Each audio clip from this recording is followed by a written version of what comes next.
What's up for May? 4 bright planets, morning and night, a chance of meteor showers, and waiting for a nova. For planet watching this month, you'll find Mars and Jupiter in the west following sunset. Mars sticks around for several hours after it gets dark, but Jupiter is setting by 9:30 or 10 p.m. and getting lower in the sky each day. The first quarter moon appears right next to the red planet on the 3rd.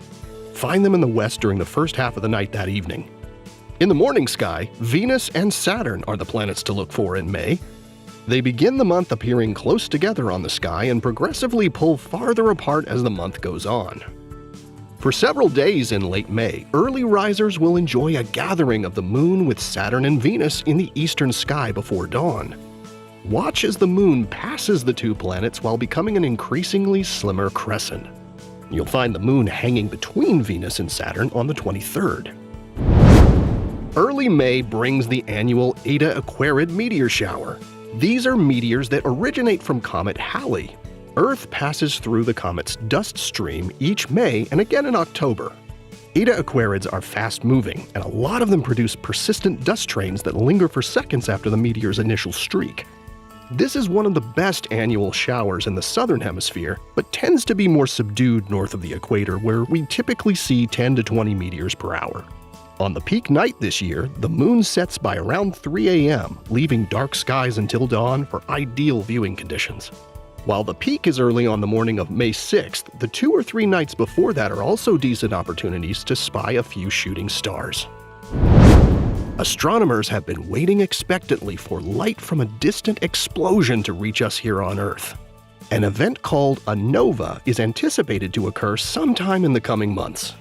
Some 3,000 light-years away is a binary star system called T Coronae Borealis, or TCRB.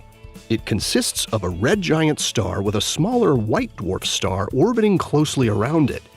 Now, the giant's outer atmosphere is all puffed up, and the dwarf star is close enough that its gravity continually captures some of the giant's hydrogen. About every 80 years, the white dwarf has accumulated so much of the other star's hydrogen that it ignites a thermonuclear explosion, and that's the nova. T Coronae Borealis is located in the constellation Corona Borealis, or the Northern Crown, and it's normally far too faint to see with the unaided eye. But it's predicted the nova will be as bright as the constellation's brightest star, which is about as bright as the North Star Polaris. You'll find Corona Borealis right in between the two bright stars Arcturus and Vega. You can use the Big Dipper's handle to point you to the right part of the sky. Try having a look for it on clear, dark nights before the nova, so you'll have a comparison when a new star suddenly becomes visible there. Now, you may have heard about this months ago, as astronomers started keeping watch for the nova midway through 2024, but it hasn't happened yet. Predicting exactly when novas or any sort of stellar outburst will happen is tricky. But excitement began growing when astronomers observed the star to dim suddenly, much as it did right before its previous nova in 1946. When the nova finally does occur, it won't stay bright for long, likely flaring in peak brightness for only a few days.